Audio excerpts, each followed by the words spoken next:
Assalamualaikum warahmatullahi wabarakatuh. Shalom, Om Swastiastu, Namo Buddhaya, Salam Kebajikan, Rahayu Rahayu Rahayu. Sebelumnya perkenalkan, nama saya Ganju Evanka dengan NIM E1A024054 dari kelas B. Pada kesempatan ini saya akan mempresentasikan tugas mata kuliah Hukum Acara Peradilan Tata Usaha Negara dengan judul Analisis Yuridis Keputusan Tata Usaha Negara atas pemberhentian perangkat desa oleh pejabat sementara kepala desa, studi putusan nomor 14 garis miring G garis miring 2025 garis miring PTUN BKL. Untuk memahami permasalahan yang dibahas dalam penilaian ini, terlebih dahulu akan dijelaskan mengenai latar belakang. Indonesia sebagai negara hukum menempatkan prinsip legalitas sebagai dasar utama dalam setiap tindakan pemerintahan. Setiap keputusan yang dikeluarkan oleh pejabat administrasi negara harus memiliki dasar kewenangan yang sah serta dilaksanakan sesuai prosedur yang ditentukan oleh peraturan perundang-undangan. Mekanisme pengawasan terhadap tindakan pemerintahan tersebut dilakukan melalui Peradilan Tata Usaha Negara sebagai instrumen perlindungan hukum bagi warga negara. Menurut Pasal 1 Angka 10 Undang-Undang Nomor 5 Tahun 1986 tentang Peradilan Tata Usaha Negara, sengketa tata usaha negara adalah sengketa yang timbul dalam bidang tata usaha negara antara orang atau badan hukum perdata dengan badan atau pejabat tata usaha negara sebagai akibat dikeluarkannya suatu keputusan tata usaha negara atau KTUN. Dengan demikian, keberadaan KTUN ini menjadi unsur sentral dalam menentukan kompetensi peradilan tata usaha negara. KTUN menurut Pasal 1 Angka 9 Undang-Undang Nomor 5 Tahun 1986 adalah penetapan tertulis yang dikeluarkan oleh badan atau pejabat tata usaha negara yang bersifat konkret, individual dan final, serta menimbulkan akibat hukum bagi seseorang atau badan hukum perdata. Nah, unsur-unsur tersebut menjadi parameter utama dalam menentukan dapat atau tidaknya suatu keputusan itu diuji melalui mekanisme peradilan tata usaha negara. Penguatan prinsip legalitas dalam hukum administrasi negara ini semakin dipertegas melalui Undang-Undang Nomor 30 Tahun 2014 tentang administrasi pemerintahan. Undang-undang ini tidak hanya mengatur sumber dan batas kewenangan, tetapi juga menegaskan larangan penyalahgunaan wewenang serta mewajibkan pejabat pemerintahan itu untuk bertindak berdasarkan asas umum pemerintahan yang baik atau AUPB. Pasal 10 undang-undang tersebut mengatur asas kepastian hukum, kecermatan, asas tidak menyalahgunakan wewenang, dan asas pelayanan yang baik sebagai pedoman normatif dalam setiap tindakan administrasi. Permasalahan mengenai batas kewenangan menjadi semakin kompleks ketika tindakan administrasi dilakukan oleh pejabat yang bersifat sementara, seperti pejabat sementara kepala desa. Secara konseptual, pejabat sementara itu bertugas untuk menjalankan kontinuitas penyelenggaraan pemerintahan hingga pejabat definitif ini dilantik. Namun demikian, kewenangan tersebut tidak dapat ditafsirkan secara luas sehingga membenarkan tindakan strategis yang berdampak permanen terhadap struktur organisasi pemerintahan desa. Permasalahan tindakan strategis ini yang berdampak permanen tercermin dalam putusan nomor 14 garis miring G garis miring 2025 garis miring PTUN BKL yang diputus oleh Pengadilan Tata Usaha Negara Bangkalan. Perkara ini menyangkut pemberhentian perangkat desa oleh pejabat sementara kepala desa yang kemudian digugat karena dianggap tidak sesuai dengan prinsip legalitas dan AUPB. Oleh karena itu, putusan ini penting untuk dianalisis dalam perspektif hukum administrasi negara. Oleh karena itu, berdasarkan latar belakang tersebut, terdapat beberapa rumusan masalah yang akan dibahas dalam penelitian ini. Yang pertama itu, apakah surat keputusan pemberhentian perangkat desa dalam putusan nomor 14 garis miring G garis miring 2025 garis miring PTUN BKL memenuhi unsur sebagai keputusan tata usaha negara. Yang kedua, bagaimana batas kewenangan pejabat sementara kepala desa dalam melakukan pemberhentian perangkat desa. Yang ketiga, apakah tindakan pemberhentian tersebut bertentangan dengan prinsip legalitas dan AUPB. Yang keempat, bagaimana sih implikasi yuridis pembatalan KTUN terhadap kedudukan hukum dan hak keuangan perangkat desa. Selanjutnya, untuk memahami permasalahan tersebut, terlebih dahulu akan dijelaskan mengenai identitas pihak yang terlibat dan juga duduk perkaranya. Perkara nomor 14 garis miring G garis miring 2025 garis miring PTUN BKL telah diperiksa dan diputuskan oleh Pengadilan Tata Usaha Negara Bangkalan dalam lingkup kewenangan Peradilan Tata Usaha Negara.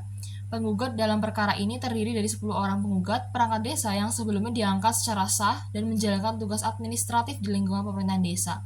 Berikut identitas penggugat. Yang pertama ada Tresia Deta Ananda sebagai mantan sekretaris desa. Yang kedua ada Muhaidi, mantan kaur tata usaha dan umum. Yang ketiga ada Herwan Ansori, mantan kaur perencanaan. Yang keempat ada Vivi Yudika, mantan kaur keuangan.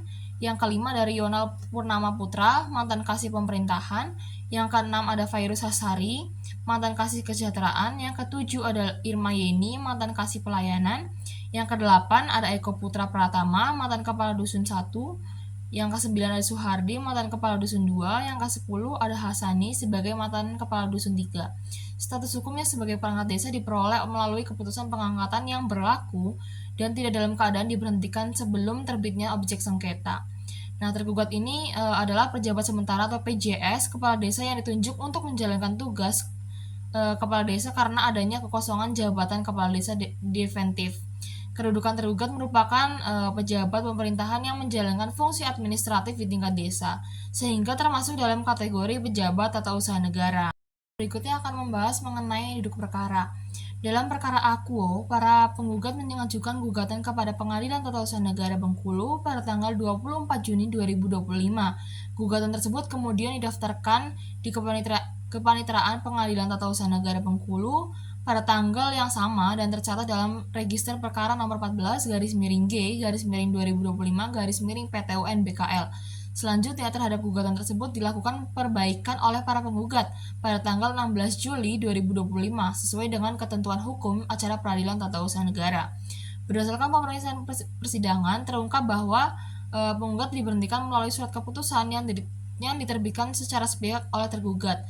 Tidak dapat bukti yang menunjukkan adanya tahapan pembinaan administratif sebelumnya, seperti surat peringatan atau evaluasi kinerja tertulis. Keputusan tersebut ditetapkan pada tanggal 2 Mei 2025 dan langsung mengakhiri jabatan penggugat.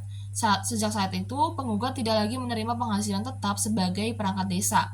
Majelis Hakim kemudian memeriksa apakah keputusan tersebut memenuhi unsur sebagai keputusan tata usaha negara sebagaimana diatur dalam pasal 1 angka 9 Undang-Undang Nomor 5 Tahun 1986. Setelah menilai unsur konkret, individual, final, dan adanya akibat hukum, majelis menyatakan bahwa objek sengketa memenuhi kualifikasi sebagai KTUN sehingga berada dalam kompetensi absolut PTUN. Berikutnya kita akan membahas mengenai rumusan masalah yang pertama mengenai unsur keputusan tata usaha negara. Keputusan pemberhentian yang menjadi objek sengketa berbentuk penetapan tertulis yang ditandatangani oleh pejabat pemerintahan. Keputusan tersebut diajukan secara spesifik kepada satu orang perangkat desa, sehingga bersifat individual dan konkret. Selain itu, keputusan tersebut bersifat final karena tidak memerlukan persetujuan lanjutan dan langsung menimbulkan akibat hukum berupa hilangnya jabatan dan hak keuangan. Berdasarkan pasal 1 angka 9 Undang-Undang Nomor 5 Tahun 1986, suatu keputusan dapat dikategorikan sebagai KTUN apabila memenuhi unsur-unsur tersebut. Dengan terpenuhinya seluruh unsur tersebut, maka secara yuridis keputusan tersebut sah menjadi objek sengketa tata usaha negara. Baik, yang berikutnya kita akan membahas rumusan masalah yang kedua, yaitu kewenangan pejabat tata usaha negara. Dalam hukum administrasi negara, kewenangan harus bersumber pada atribusi, delegasi, atau mandat sebagaimana diatur dalam Undang-Undang Nomor 30 Tahun 2014 tentang Administrasi Pemerintahan. Kewenangan pejabat sementara pada dasarnya bersifat terbatas dan bertujuan menjaga kontinuitas administrasi pemerintahan. Pemberhentian perangkat desa merupakan tindakan yang berdampak permanen terhadap struktur organisasi pemerintahan desa. Oleh karena itu, tindakan tersebut tidak dapat dipandang sebagai tindakan administratif rutin, melainkan kebijakan strategis yang memerlukan dasar kewenangan yang jelas. Apabila tidak terdapat dasar hukum eksplisit yang memberikan kewenangan penuh kepada pejabat sementara kepala desa untuk melakukan pemberhentian permanen, maka tindakan tersebut berpotensi dikategorikan sebagai tindakan melampaui wewenang atau ultra vires. Yang selanjutnya kita akan membahas mengenai rumusan masalah yang ketiga, yaitu asas legalitas dan AUPB. Asas legalitas adalah segala bentuk tindakan, aturan, dan penyelenggaraan harus dibuat dan dijalankan sesuai dengan ketentuan maupun aturan hukum yang berlaku. Hal ini dilakukan untuk menghindari terjadinya kesewenang-wenangan. Asas AUPB adalah suatu patokan atau landasan yang digunakan dalam peradilan tata usaha negara guna memastikan sah atau tidaknya tindakan pemerintah. Prinsip legalitas mensyaratkan bahwa setiap tindakan pemerintah harus memiliki dasar hukum dan mengikuti prosedur yang telah ditentukan. Pasal 10 Undang-Undang Nomor 30 tahun 2014 mengatur bahwa pejabat pemerintahan wajib mematuhi asas-asas umum pemerintahan yang baik atau OPB. Dalam perkara ini tidak adanya pembinaan, peringatan tertulis, maupun evaluasi kinerja yang menunjukkan pelanggaran terhadap asas kepastian hukum dan asas kecermatan. Keputusan yang diambil tanpa prosedur yang semestinya juga berpotensi dikategorikan sebagai tindakan kesewenang-wenangan. Selain itu, pasal 17 Undang-Undang Nomor 30 Tahun 2014 melarang penyalahgunaan wewenang. Apabila kewenangan digunakan di luar tujuan pemberiannya atau tanpa prosedur yang sah, maka tindakan tersebut dapat dinyatakan cacat hukum. Majelis Hakim dalam pertimbangannya menilai bahwa keputusan pemberhentian tersebut bertentangan dengan prinsip legalitas dan AUPB, sehingga layak untuk dibatalkan. Baik, rumusan masalah yang keempat yaitu mengenai implikasi yuridis dari putusan tersebut. Berdasarkan pasal 97 Undang-Undang Nomor 5 Tahun 1986, dikatakan apabila gugatan dikabulkan, hakim dapat menyatakan KTUN batal atau tidak sah, serta mewajibkan pejabat yang bersangkutan mencabut keputusan tersebut. Nah, konsekuensi dari pembatalan ini adalah pemulihan kedudukan hukum penggugat. Artinya, penggugat itu harus dikembalikan pada jabatan semula dan memperoleh kembali hak keuangan yang sebelumnya dihentikan. Secara teori, hal ini tuh sejalan dengan prinsip restitutio in integrum, yaitu mengembalikan keadaan pada posisi semula sebelum terjadinya pelanggaran hukum. Putusan ini juga memiliki implikasi preventif, yaitu menjadi pengingat bahwa pejabat sementara itu tidak dapat menggunakan kewenangan secara luas tanpa batas hukum yang jelas. Berdasarkan hasil analisis terhadap putusan nomor 14 garis miring G garis miring 2025 garis miring PTUN BKL dapat disimpulkan bahwa surat keputusan pemberhentian perangkat desa yang diterbitkan oleh pejabat sementara kepala desa memenuhi unsur sebagai keputusan tata usaha negara atau KTUN. Hal ini karena keputusan tersebut berbentuk penetapan tertulis yang dikeluarkan oleh pejabat tata usaha negara, bersifat konkret dan individual karena ditujukan secara langsung kepada para penggugat sebagai perangkat desa, bersifat final karena tidak memerlukan persetujuan lanjutan, serta menimbulkan akibat hukum berupa berakhirnya jabatan atau terhentinya hak-hak keuangan para penggugat. Dengan terpenuhi unsur-unsur tersebut, maka secara yuridis keputusan tersebut dapat dijadikan sebagai objek sengketa dalam peradilan tata usaha negara sebagaimana diatur dalam Undang-Undang Nomor 5 Tahun 1986 tentang Peradilan Tata Usaha Negara. Selain itu, dari aspek kewenangan, pejabat sementara kepala desa pada dasarnya hanya memiliki kewenangan yang bersifat terbatas, yaitu untuk menjaga keberlangsungan administratif pemerintahan desa sampai dengan dilantiknya pejabat kepala desa definitif. Oleh karena itu, kewenangan tersebut tidak dapat ditafsirkan secara luas hingga mencakup tindakan yang bersifat strategis dan berdampak permanen terhadap struktur organisasi pemerintahan desa, seperti pemberhentian perangkat desa. Apabila tindakan tersebut dilakukan tanpa dasar kewenangan yang jelas dalam peraturan perundang-undangan, maka tindakan tersebut berpotensi dikategorikan sebagai tindakan yang melampaui wewenang atau ultra vires dalam hukum administrasi negara. Lebih lanjut, dalam perspektif prinsip legalitas dan asas-asas umum AUPB, tindakan pemerintahan perangkat desa dalam perkara ini menunjukkan adanya pelanggaran terhadap prosedur administratif yang seharusnya ditempuh.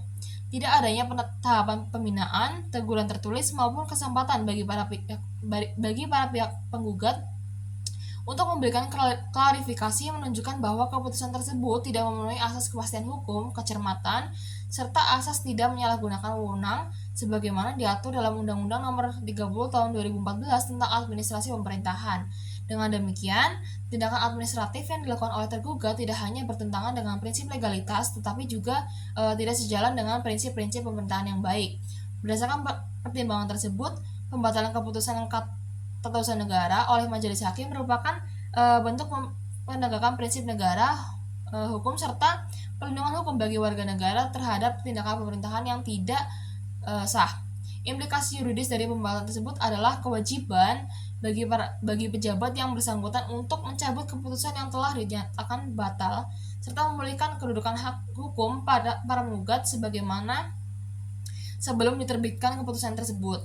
Pemulihan tersebut meliputi pengembalian jabatan sebagai perangkat desa serta pemulihan hak-hak keuangan yang sebelumnya terhenti akibat keputusan pemerintahan tersebut. Dengan demikian, putusan ini tidak hanya memiliki dampak bagi para pihak yang bersengketa, tetapi juga memberikan pesan penting bagi penyelenggara pemerintah desa agar setiap penggunaan kewenangan dilakukan secara hati-hati, proporsional, serta selalu berlandaskan pada ketentuan hukum yang berlaku. Keberadaan peradilan tata usaha negara dalam konteks ini menjadi sarana kontrol terhadap tindakan pemerintah agar tetap berada dalam koridor prinsip legalitas dan asas-asas umum APB, sehingga tujuan penyelenggaraan pemerintah yang adil, transparan, dan akuntabel dapat terwujud.